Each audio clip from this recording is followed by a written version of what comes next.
Looking in the mirror, time to face the biggest challenger. Life is crazy, ain't no telling when it all stops. Do it now, don't wait until the ball drops. Nothing is promised, don't nobody owe you nothing. December 31st, better go and get you something. Yeah, it's a new day.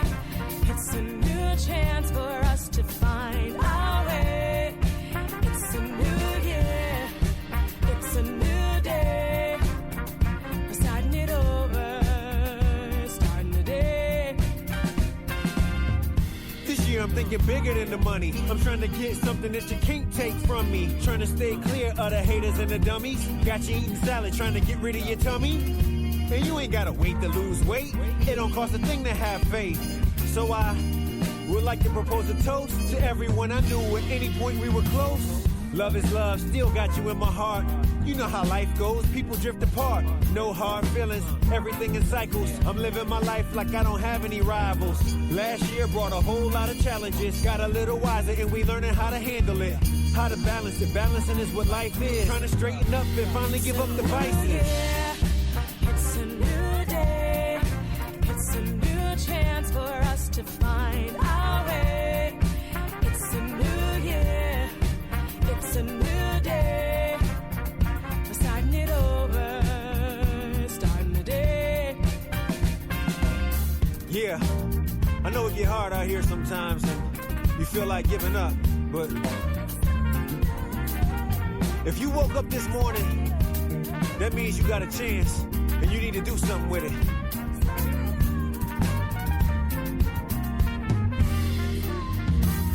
Licking shots in the air cause we made it. Waving shots in the air cause we faded. Life beat you down, got you a little jaded. Thought you found your soulmate, now you're separated. Rolling up your sleeves and making a resolution. Trying to buy a crib and hoping you get approving. This year I hope you get everything that you want. And look how far we come in a matter of 12 months. Yeah, it's a new day. It's a new chance for us to find our way. It's a new year. It's a new day. We're starting it over. Starting the day. That's right. We starting it over. We starting today. No excuses.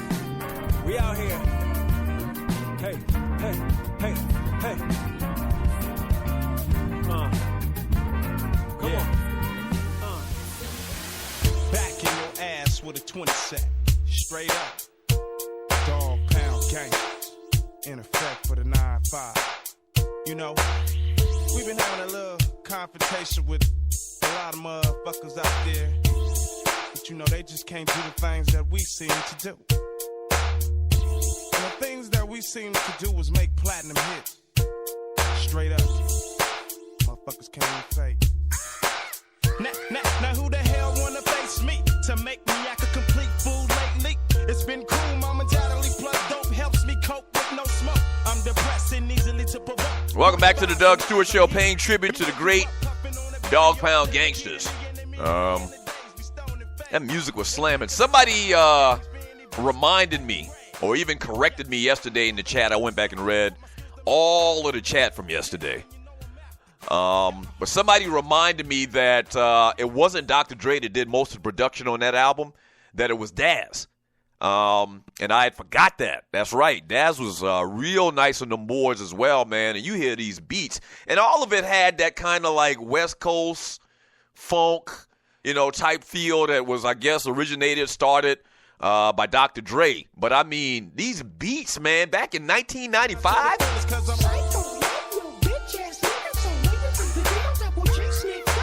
Just crazy. Just crazy.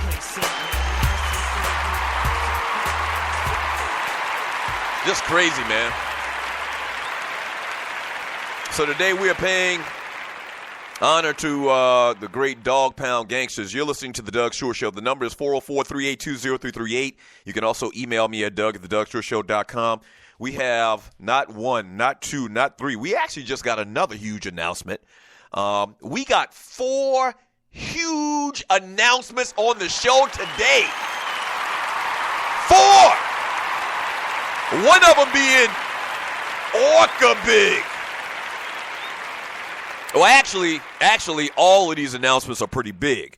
But one particular announcement is bigger than everything else, and you're definitely going to want to hear this. So stay tuned to the show. It's coming up a little bit later. So I'm sure you've heard about it, but the Washington football team, the Washington, D.C. football team, did not come to a long-term agreement with quarterback Kirk Cousins. We talked about this on yesterday. So he's going to actually play on the franchise tag guarantee for 2017, making $23.9 million, meaning that Washington's deal would be worth $29.1 million in new money to keep Cousins in town for 2018. We mentioned all of this yesterday, but it's actually been consummated, I guess, where he's going to have to play under the franchise tag. To keep Cousins in town for 2018, Washington will have two options. One is the third franchise tag, which is just crazy, unprecedented, which would guarantee him a staggering $34.5 million.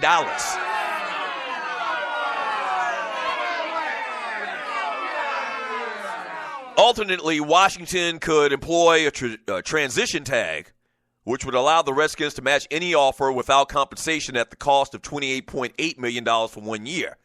Perhaps more importantly, it's telling, so says the writer that I'm getting this information from.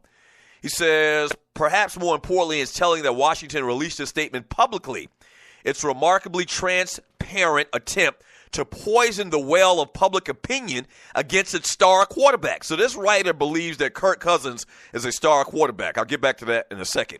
Painting him as a greedy and disinterested in sticking around for the long term. That's downright bizarre. Can you imagine the Patriots putting out this sort of statement about Tom Brady, or the Packers throwing Aaron Rodgers underneath the bus like this? Would they call their quarterbacks Tim or Arnold while doing so?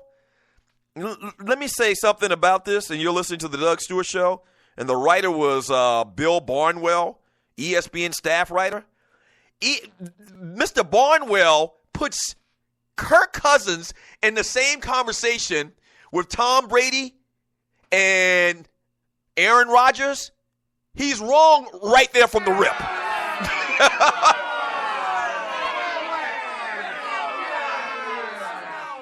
Yeah, that's where he went wrong at. And I don't know, maybe there is this affinity, maybe there's this affinity in D.C. for Kirk Cousins that I don't know about. But most people I talk about Kirk Cousins thinks that he's, like I said yesterday, up and down, wishy-washy.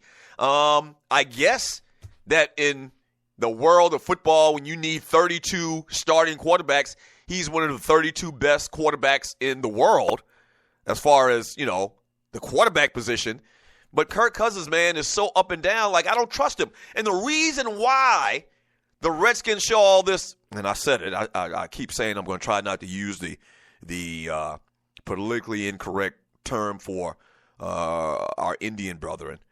But in this situation, and looking at Kirk Cousins, they don't believe in him.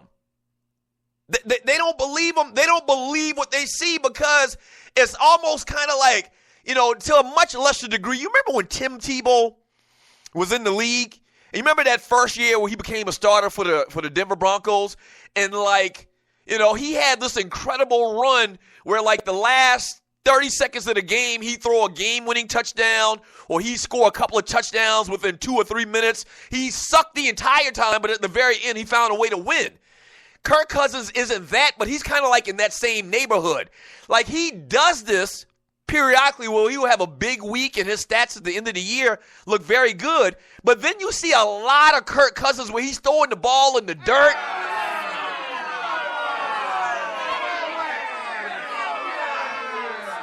Where he's throwing the ball 5-6 rows up in the stands. You remember that he wasn't a highly drafted player for a reason. You remember that he was regarded as a backup when he came into the league. It wasn't a question about it. He wasn't going to be the starter for the Washington, D.C. football team. It was going to be, RG3. And so the Redskins just have apprehension of giving Kirk Cousins $1 gazillion. And I understand, I always talk about, and I believe by the salary cap, you have to spend so much money. But I'm very skeptical of giving my money to somebody just because that's what we're supposed to do or that's what the market says. And I'm talking about in the football perspective. Like, I don't care that this is what quarterbacks are getting today. Your ass ain't worth that.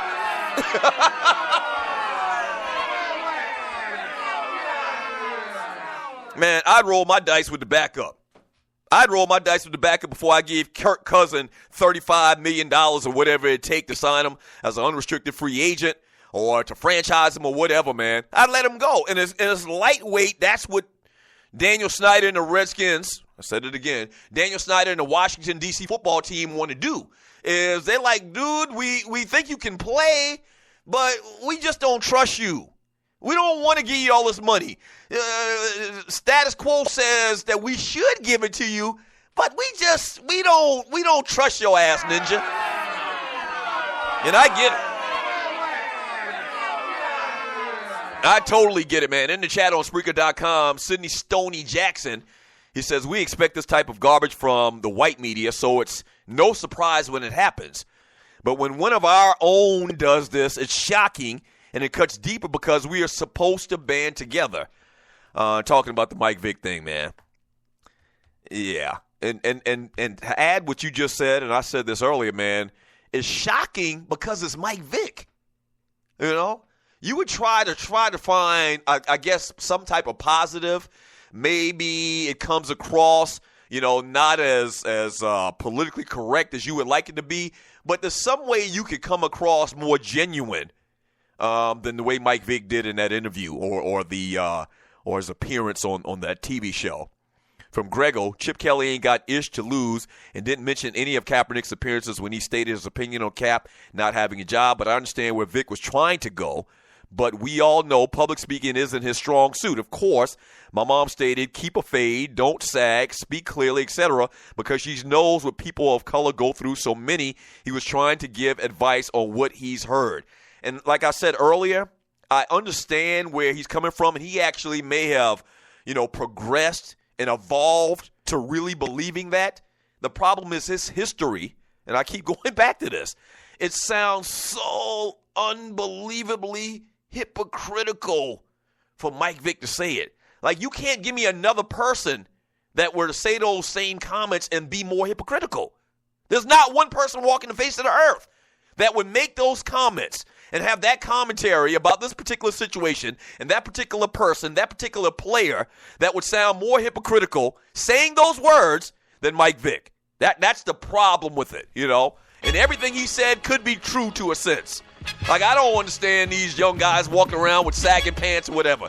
But you're comparing sagging pants and, something like that to a guy's hair when you had cornrows before? It's not a good look. Not a good look. When we get back from the break, more NFL talk. It will be hour number 2 of the funnest show on turf.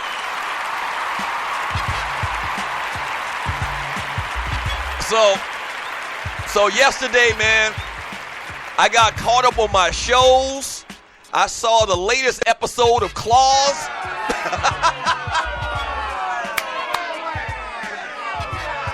Whatever. F what you heard. That's a good-ass show. Saw the latest episode of Claws. Saw 2 episodes. I was 2 shows behind on Power. And I also saw the first episode, Season 7 of Game of Thrones. My. Off the chain. Back in 3 minutes to Doug Stewart Show.